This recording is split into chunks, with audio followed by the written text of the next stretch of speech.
मेरे सवालों में एक बच्चे की जैसी जिज्ञासा होगी जो जानना चाहता है। ये हो सकता है मैं ये सवाल आप लोगों की ओर से पूछ रहा हूँ, पर मुझे अपना मजाक उड़वाने में कोई दिक्कत नहीं होगी जब तक मुझे कुछ जवाब मिल रहे हैं। आप काफी फायदे वाली कुर्सी पर हैं, और ऐसा इसलिए क्योंकि सवाल के साथ कुछ गलत नहीं हो सकता, केवल जवाबों में गड़बड़ी हो सकती है। ठीक है।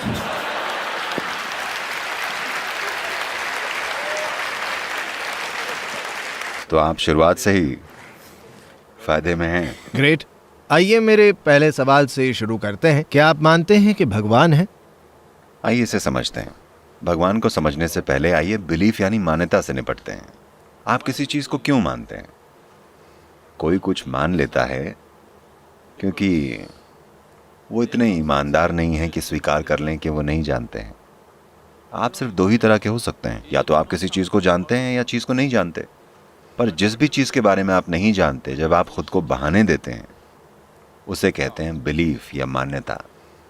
सीधे सीधे स्वीकार करने के बजाय कि मैं नहीं जानता, आप कुछ मान लेना चाहते हैं।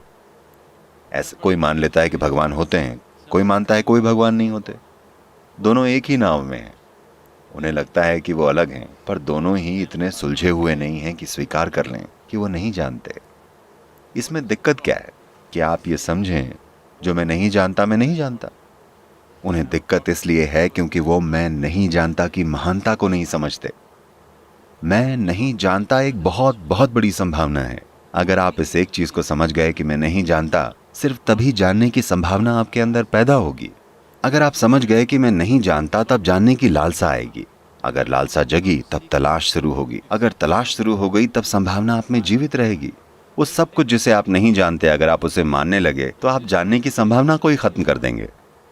हर जगह मान्यताएं मान्यताएं और मान्यताएं हैं, पर साथ ही साथ भगवान के होने की सोच पूरी दुनिया में है। ऐसा इसलिए हुआ है क्योंकि देखिए, लोगों का भगवान को बनाना बिल्कुल सही है। हमारी संस्कृति में यही तो बात है। यहाँ हमारे पास 33 करोड़ देवी देवता हैं, क्योंकि यही संस्कृति है जिसने ये समझा कि भगवान हमारी रचना है। हमारे यहाँ इष्ट देवता होते हैं। आज आप अपने भगवान खुद बना सकते हैं। अगर आपको यहाँ मौजूद देवी देवताओं में से कोई पसंद नहीं, तो आप अपने भगवान खुद बना सकते हैं। अपने बगीचे के एक पेड़ को, बगीचे के एक पत्थर को, अपनी माँ को, पत्नी को, जिसको भी चाहें, या किसी भी चीज़ को। आपको ये बर्तन पसंद है, आप इसको अपना भगवान बना सकते हैं। इस देश में ये किसी को अजीब नहीं लगेगा, क्योंकि हम समझते हैं कि ये हमारी रचना है। वैसे भी इस सृष्टि की हर एक चीज़ में सृष्टा का हाथ है। आप जिस भी चीज़ से जुड़ सकें, आप उसका इस्तेमाल करें, ये बिल्कुल ठीक है। मैं इस पर बहस नहीं करना चाहता। तो आपको क्या लगता है कि हमारे सारे पुराण, महाभारत, रामायण, शंकर, राम, सीता, ये सब नकली हैं? नहीं, उनके पीछे इतिहास है। ठीक है। ये बताने के लिए इमारतें हैं कि वो थे। अभी भी विवाद चालू है, विवाद चल रहा है, मतलब वो वाकई थे, हैं कि नहीं? हैं कि नहीं? नहीं, पर मैं इस बात के बारे में थोड़ा और जानना चाहूँगा। हमारे यहाँ बहुत बड़ा मंदिर मस्जिद विवाद चल रहा है, अयोध्या मामला है, वगैरह वगैरह। हम उस पर अब भी लड़ रहे हैं। तो इतना सारा लड़ाई झगड़ा क्यों चल रहा है? अगर कोई भगवान नहीं होते, या अगर ऐसी मान्यता है। मैंने तो ऐसा नहीं कहा। नहीं, आपने कहा कि एक मान्यता होती है, लोगों को विश्वास करने के लिए कोई चाहिए होता है। हाँ, दुनिया में सारी लड़ाई अच्छे और बुरे लोगों के बीच नहीं है, जैसा कि लोग इसे दिखाते हैं। दुनिया में सारी लड़ाई एक इंसान की मान्यता के खिलाफ दूसरे इंसान की मान्यता की है। अगर आप समझते कि मुझे वाकई नहीं मालूम है, तब आप किसी से न लड़ते, क्योंकि आप किसी चीज में विश्वास करते हैं और कोई और किसी और चीज में। आप दोनों का आज नहीं तो कल लड़ाई करना तय है। सवाल बस इतना है कि आप इसे कितने समय तक मैनेज कर सकते हैं। एक ना एक दिन ये बात बाहर आ ही जाएगी। एक समय था जब लोग मान्यता के टूल के हिसाब से चलते थे, जब इंसानी बुद्धि एक खास तरह की हुआ करती थी। आज समय आ गया है कि इस धरती पर काफी बुद्धिमत्ता है। अब समय आ गया है कि हम इंसानों में एक विशेष स्तर की लालसा स्थापित करें, बजाय इसके कि उनमें बस मान्यताएं ठूसते जाएं। लोग आप पर विश्वास क्यों करते हैं? किसने कहा वो मुझे मानते हैं? ये पूरा ऑडिटोरियम खचाखच भरा है, सब लोग ताली बजा रहे हैं। नहीं, वो यहाँ बैठकर मेरे कहे हर एक शब्द को जांच परख रहे हैं। मुझे नहीं लगता कि मैं जो कुछ भी कहता हूँ उसे मान लेते हैं। मुझे तो ये लोग समझने और परखने के लिए काफी स्मार्ट दिख रहे हैं। मैंने इस ऑडिटोरियम में परफॉर्म किया है, ये कभी इतना भरा हुआ नहीं था। तो कुछ तो ऐसी बात होगी जो आपको लेकर इनके विश्वास में हैं कि ये आपकी ओर आदर से देखते हैं, वो आप पर इतना भरोसा क्यों करते हैं, वो आप पर इतना विश्वास क्यों करते हैं? चलिए विश्वास शब्द को हटा देते हैं। हाँ, वो मुझ पर भरोसा करते हैं। ओके, मेरे शब्द कुछ और हो सकते हैं। क्या आपको लगता है कि सद्गुरु के पास ऐसी शक्तियां हैं जो आपके पास नहीं हैं? वो मेरी तरह मोटरसाइकिल नहीं चला सकते, ये पक्का है। वो कौन सी शक्तियां हैं? वो क्या है जो आपको अलग बनाता है, आपको खास बना देता है? वो क्या है जो पल्लवी गुप्ता को आप पर एक किताब लिखने और उसका शीर्षक यू देने पर मजबूर करता है? यहाँ इतने सारे लोग हैं जिन्हें मैं जानता हूँ कभी ऐसे फंक्शन में नहीं आएंगे, वो यहाँ आए हैं और टाइम पर आए हैं। आप में ऐसा क्या है जो आपको अलग बनाता है? क्योंकि वो जानते हैं अगर वो टाइम पे नहीं आए तो मैं उन्हें अंदर नहीं घुसने दूंगा। पर उनकी ऐसा करने की हिम्मत नहीं है। तो क्या है जो आपको अलग बनाता है? तो अलग क्या है? देखिए, सवाल कुछ अलग होने का नहीं है। जब आप खास बनने की कोशिश नहीं करते, बस जैसा जीवन है वैसे ही रहते हैं, यानी अगर आप खुद को खास बनाने की कोशिश नहीं करते, क्योंकि खास बनने की इच्छा इंसान के अंदर बसे एक खालीपन या किसी खास कमी की वजह से आती है। खास बनने की जरूरत ही कहाँ है? हर इंसान अपने आप में अनोखा है। अगर वो खास बनने की कोशिश करता है तो वो केवल किसी की नकल उतारता मिलेगा, वो जैसा है वैसा नहीं रहेगा।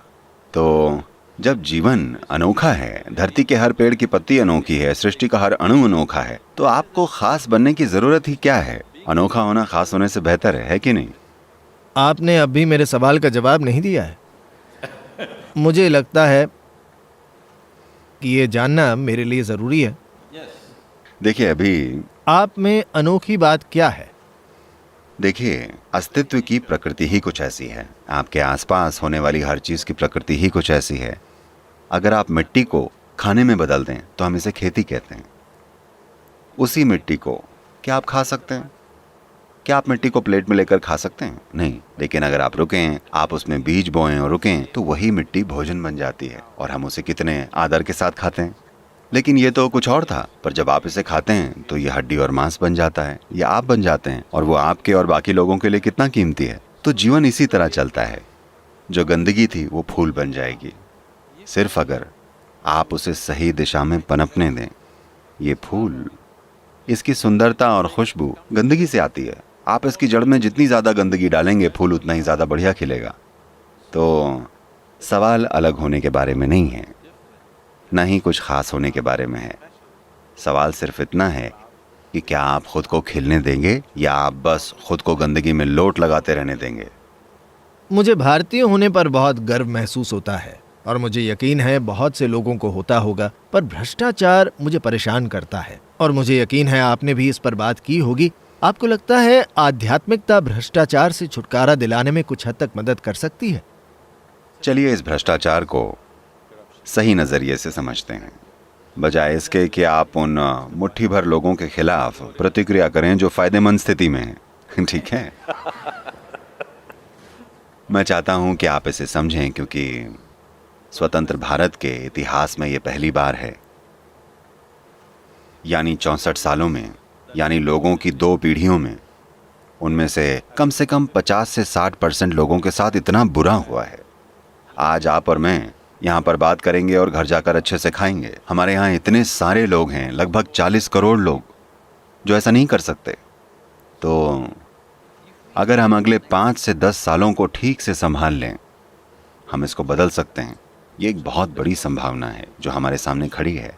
एक आर्थिक संभावना है जो उस मोड़ पर बैठी है, जहाँ अगर हमने सही चीज़ें की तो हम उनकी जिंदगियां बदल सकते हैं। वो लोग जो ठीक से पेट नहीं भर पाते, वो बच्चे जो बहुत कुपोषित हैं, यानी कुपोषण के सबसे ऊंचे स्तर पर हैं, जो पढ़े लिखे नहीं हैं, जिन्हें वो मौका नहीं मिलता, वो जो सामाजिक और आर्थिक हालातों की गर्त में हैं, उनकी जिंदगियां अगले 5 सालों में बदल सकती हैं अगर हम सही काम कर लें।